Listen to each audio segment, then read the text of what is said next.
Hey everybody! Today we're going to continue our deep dive into Coldplay's main album catalog by reviewing their 2002 sophomore release, A Rush of Blood to the Head.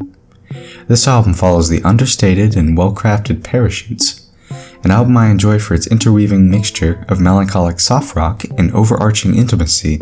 It was an album that I appreciated not just on its own merits, but on the potential merits that the band could foster down the line. Well, this is that down the line, and this is that potential. To be frank, this thing's phenomenal. The album opens with a raucous bang on the song Monolithic, an explosive track that seems to open a door wide open to the heart of the album, its subtle lyricism and powerful songwriting.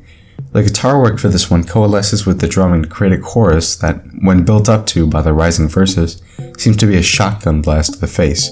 It's one that culminates in a brilliantly sentimental finish with this beautiful crescendo of instrument and lyric. "Give me love over this," he says. Powerful stuff. Then comes In My Place with its best foot forward. Kickstarting the whole thing are these pounding drums that give way to a gorgeously simple and very pretty riff that carries much of this thing to fruition. Great track that, in a sense, is sort of the melodic opener to the record. After this, God Put a Smile on Your Face comes creeping in. A sort of skeletally introduced acoustic opener gradually molds itself to fit some really pounding drums that, like much of this thing, bend to match a flurry of a chorus. Not lightweight, but often floaty and very hazy. Among other tracks, it takes so much of what works well with Parachutes and completely transforms it, getting the best of the old and pushing forward with the new. Following this is probably the star of the track list with The Scientist. And what can I say? Perhaps I would have preferred some of the deeper cuts here to strike it big, but I can't deny the melody is effective. It's simple, but powerful, lyrically and melodically hooking me in. It's something that strikes me as utterly genuine. I believe in this song. After The Scientist, we have another big one with Clocks. The reverb on this one is incredible, pushing forward in seemingly every direction while maintaining that strict instrumental mentality. It is, at least at this point in their discography, a very adventurous track with obtuse lyrics that match the outward-facing production. Daylight is at first glance a detour, but one that reveals itself to be a hearty second wind, a second wind that the prior track didn't even need, but benefited from anyway. The string work plays center stage here, not to undercut a delicious bass riff by none other than Guy Berryman, who carries the tone of this track wonderfully. The speed the song brings is seemingly and very deliberately undercut by the somewhat acoustic ballad Green Eyes, a great if a tad dull track that once again manages to follow this motif of building slowly but surely into a climactic and beautiful finish. It manages to maintain interest just in time to leave no warning sign, a song that builds on top of a very subtle but memorable organ riff with a very thumping piano following suit.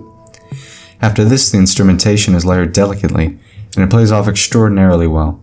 Combined with whimpering lyrics, the ending comes to mind in particular with the mantra, "So I crawl back into your open arms." This comes off as very vulnerable, and like The Scientist, it's very sincere. It's one of my favorite moments on the whole record. It's no accident then that this track is followed by a whisper, which comes out the gate kicking. It's a very bold track that slows down for nothing, and coming after warning sign, this seems to kick you right in the teeth. It may be a tad simple, and I would have preferred it take other directions in addition to its current format to spruce things up a little, but it still rocks in the very classical sense of the word. The reference to the ticking of clocks is a nice touch. This momentum is continued by the title track, which at first seems to be another very slow, acoustic-driven song, but builds up steam instrumentally in coercion with these dark, brooding lyrics. This is a song about obsession and pushing too far. It paints a sordid picture of someone who just needs to move on. The track is very well represented by its decision to move further into the storm melodically and lyrically, until it culminates in an excellently loud and very impactful finale. At this point, we're in sort of the eye of the storm with the closer track, Amsterdam. It takes its time, sort of to reflect in its own ambience, until that piano comes in and takes us dutifully to the end of our journey. It feels very climactic, once again building up only to fall down to its prior levels. The final lyric, "But then you came and you cut me loose," feels freeing after this experience, this very subdued and restrained album.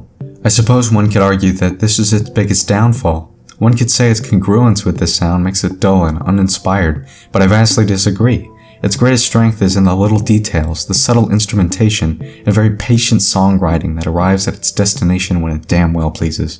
It doesn't need to pull cheap tricks or be loud or reverse to be evocative. This is powerful stuff right here, regardless. A Rush of Blood to the Head is an album where every second feels needed, even when it's dry.